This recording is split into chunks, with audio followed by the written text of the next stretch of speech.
Olá, pessoas! Tudo bom com vocês? Hoje eu tô aqui por um convite e inspiração de Cel, que fez um vídeo maravilhoso contando o relato dele sobre sua experiência com a não binariedade. Se vocês não seguem, se não viram esse relato, vão lá, @celquetrovoa, vou deixar na descrição do vídeo. E, e eu achei muito potente e tenho pensado nisso há bastante tempo, no quanto é importante a gente falar sobre as nossas experiências. E fiquei pensando no que eu queria falar e, enfim, no meio da correria, né, e tantas coisas para organizar, acabou que se passaram semanas e eu não fiz o vídeo. Então, como dizia minha avó, o ótimo é inimigo do bom. Então eu decidi fazer logo para poder compartilhar com vocês também, especialmente nesse final de semana que eu assisti um vídeo da Abigail, do canal PhilosophyTube. Se essas coisas que eu falar por aqui fizerem sentido para você, se você se interessar por esse assunto, eu recomendo você ir lá no canal dela no YouTube e assistir o vídeo que se chama Identidade. Ele está em inglês, mas tem legendas em português. E, e é isso, é muita coisa, né? Eu vou tentar aqui resumir 30 anos da minha experiência, né? De passagens da minha experiência com o gênero. Cada uma dessas tangentes, né? Daria horas e horas de conversa a fio. Então eu quero lembrar que isso vai ser só um apanhado de coisas que são as minhas experiências. Eu não, né, pretendo aqui falar pelas experiências de mais ninguém, até porque as não-binariedades, assim como todas as experiências humanas, são incrivelmente vastas e múltiplas. E por que eu acho importante a gente falar sobre isso, né? Primeiro de tudo, eu acho muito importante a gente ressaltar que nada é, tudo está, né? Que tudo na vida é um processo contínuo, né? De autoconhecimento e de autodesenvolvimento. Então, que essas coisas, conforme foram acontecendo, foram muito importantes para mim e que isso é o que faz sentido hoje, né? Que qualquer rótulo é menor do que a nossa existência, do que a nossa potência, do que os nossos desejos, mas que é importante sim a gente nomear as coisas, né? Porque o nosso inconsciente é colonizado, né? A colonização, a dominação não é só dos territórios, dos espaços, é a dominação da nossa mente, né? E eu vejo algumas pessoas, já vi algumas pessoas conservadoras falando da epidemia trans, do perigo que é, né, essa proliferação, como se a gente, né, tivesse aí contaminando as pessoas como um vírus. Mas ninguém fala da epidemia cis, né? Ninguém fala da epidemia hétero, da heterossexualidade compulsória, da monogamia compulsória, da cisgeneridade compulsória. E como essa é uma epidemia colonizadora, né, da nossa capacidade de se criar no mundo. E aí a gente vai se criando, a gente vai se subjetivando, se individualizando, né, se construindo de uma forma reativa com aqueles símbolos que nos têm disponíveis e que são tão poucos e que são tão rasos.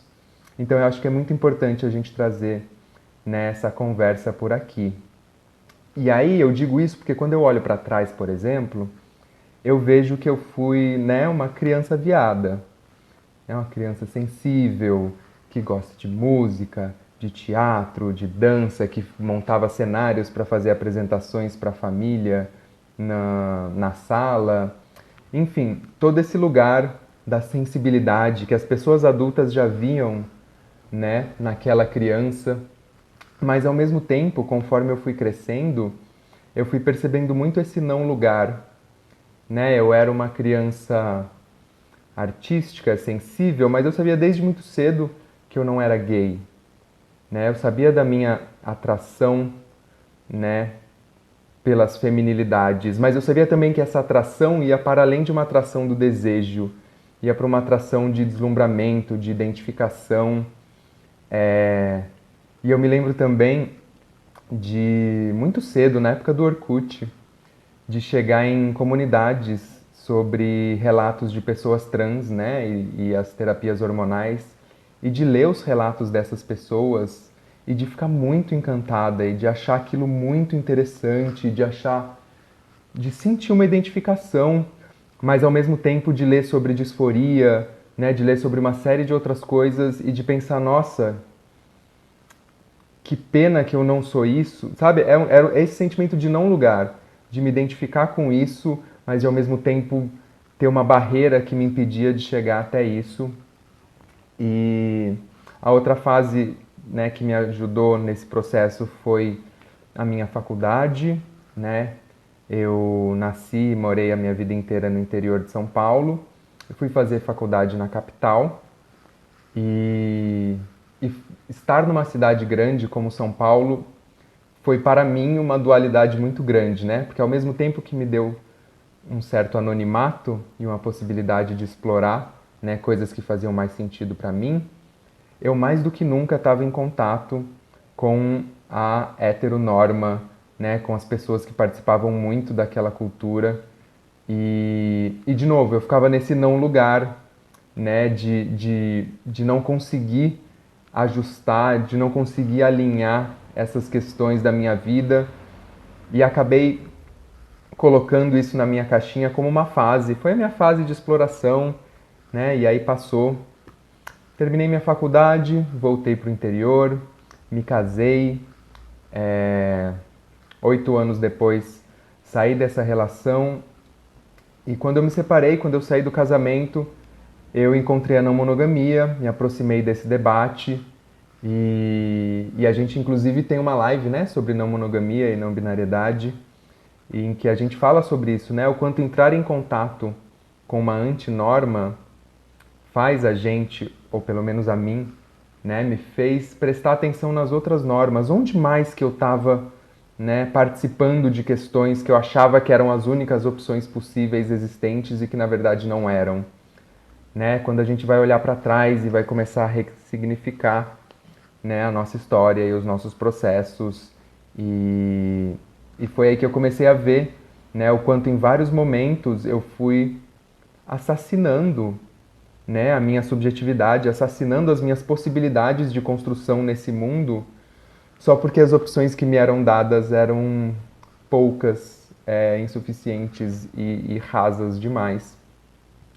Então foi, né, nesse processo que eu comecei a explorar com as minhas expressões, né, de gênero, enfim, de roupas, símbolos, acessórios, significados. Comecei a frequentar rodas de masculinidade para tentar entender melhor, né, o que isso tudo significava para mim. E quanto mais eu frequentava as rodas, mais eu me desencaixava, né, mais eu olhava e falava, gente, o que faz sentido para mim nessa caixinha? Né? A minha história é diferente, a minha relação com o meu corpo, com a minha sexualidade, com a minha família, com meu pai, com outras figuras masculinas, enfim, eu só via, né? Quanto mais eu olhava para isso, mais eu sentia que eu estava tentando fazer funcionar uma caixinha que, que não era minha, mas que me deixava nesse não lugar de novo. Né? Quando eu comecei a explorar isso, sempre vem aquele sentimento de, nossa, tá, mas será então que eu sou um homem desviante, não normativo, dissidente? Tá, mas por que eu quero me apegar a essa caixinha então? Será que eu sou uma pessoa não binária? Mas será que eu sou uma pessoa não binária o suficiente para me dizer não binária? Será que eu estou invadindo o espaço de outras pessoas? Será que eu estou tomando as lutas de outras pessoas? Será que eu estou fugindo da minha posição, né, e do meu privilégio da caixinha masculina? Cell, inclusive, também tem um texto muito bom sobre isso que eu recomendo muito que vocês leiam. E, e eu realmente só consegui, digamos, dar esse passo, né, solidificar de alguma forma, me jogar, né, nessa aventura, porque é muito sobre se jogar, a gente nunca vai estar preparados, né? Como eu disse lá em cima, nada é, tudo está, é sempre um processo.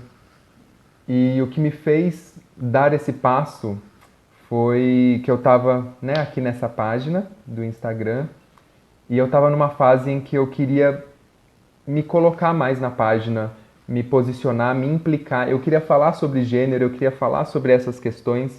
E para eu falar sobre elas, eu precisava que vocês, né, soubessem um pouco mais da onde eu partia, da onde partem as minhas questões. E aí foi quando eu fiz uma sequência de stories de apresentação de quem sou eu, que inclusive estão nos destaques da página. Vocês podem ver que inclusive eu estou precisando atualizar já, porque nada é, tudo está. Essa apresentação já está desatualizada. E foi aí que eu falei, não faz sentido para mim reivindicar essa caixinha. Essa caixinha mais me violentou a vida inteira, né, interna e externamente, do que qualquer coisa. É isso. Enfim, eu queria explorar e me jogar. E aí foi a partir disso que eu comecei a explorar também, né, testar outros pronomes, testar outros nomes, porque é muito importante a gente ter esse espaço, porque a caixinha da normatividade, a cisgeneridade, a heterossexualidade, a monogamia, são tão restritas, porém elas têm um peso, né? Elas criam uma gravidade tão grande que a gente precisa dar um passo para fora dessa gravidade, senão a gente fica sempre, ah, não, mas enfim, é isso, eu não sou o suficiente, a gente nunca. Como que a gente vai sair dela se ela é tudo que a maioria das pessoas conhece? Enfim, e né, tem essa reflexão de, eu já vivi tanto tempo assim, né? Poxa, quase 30 anos nas costas. Se isso fosse um problema para mim, eu já teria feito isso antes. Eu não sinto disforia, ou enfim, entram vários questionamentos que são muito mais pressões externas do que questões realmente internas, né, que mexem com isso, que tentam nos deslocar desse lugar. Ai, tem tanta coisa para eu pensar na minha vida, eu vou mexer com isso agora? Será que é tão importante assim? Será que eu estou sendo. Enfim, será que isso é muito superficial? Será que eu estou roubando espaço de outras pessoas? Será que eu estou invisibilizando outras lutas? Enfim, tem muitos questionamentos que surgem e que conversar com outras pessoas me ajudou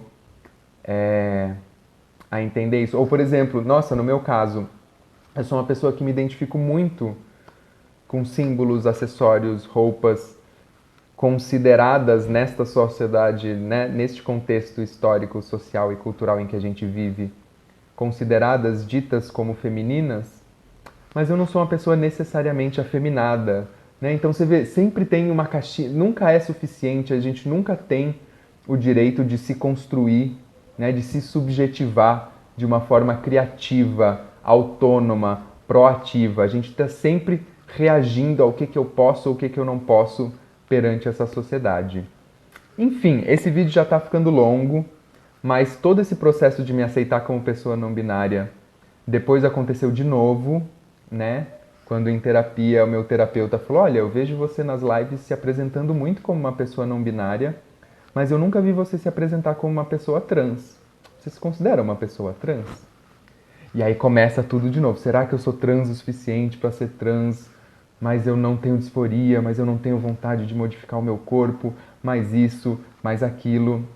Foi todo um processo para poder me aceitar, me entender e me posicionar, né, enquanto uma pessoa trans.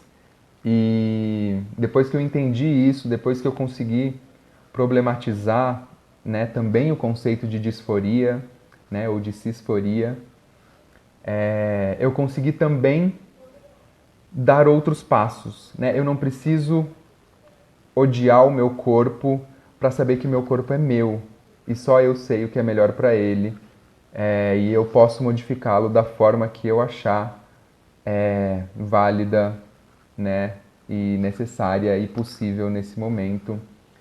Então passei a considerar coisas que eu não considerava porque antes elas estavam muito distantes, né? Num campo de só aquelas pessoas lá têm o direito e o acesso a isso. Então comecei a considerar a terapia hormonal, passei o ano passado inteiro refletindo bastante sobre isso. Outras questões como retificação, cirurgias, coisas que nesse momento, né, não são tão importantes para mim num nível pessoal, mas que podem fazer sentido a partir de outras questões. Estou iniciei, né, a minha terapia hormonal, estou em tratamento em terapia hormonal há quase 3 meses já, e essa é a primeira vez que eu falo publicamente sobre isso. E, e esse vídeo já está bem grande, eu vou parar por aqui, porque como eu disse, cada uma dessas questões dá tangentes infinitas, mas o meu objetivo é isso, é no básico mostrar para as pessoas, mostrar para todo mundo que a gente tem possibilidades infinitas de se constituir, de se criar, e a gente não precisa, a gente não pode dar para a sociedade as chaves da nossa construção, da nossa vida, da nossa identidade, né? Você deve isso a você mesmo, né? Essa autenticidade, essa ousadia de ser exatamente quem você é num mundo que tenta nos encaixotar e nos matar diversas vezes, inclusive antes da nossa morte. Então, eu hoje estou muito feliz de estar aqui nesse corpo, neste momento, nessa existência. Estou muito feliz de estar nesse bonde com essas pessoas maravilhosas que eu tenho encontrado e que têm se aproximado. E, e é isso. Vamos que vamos, seguimos juntos. Minha caixinha de mensagens está sempre aberta para quem quiser conversar. E beijos!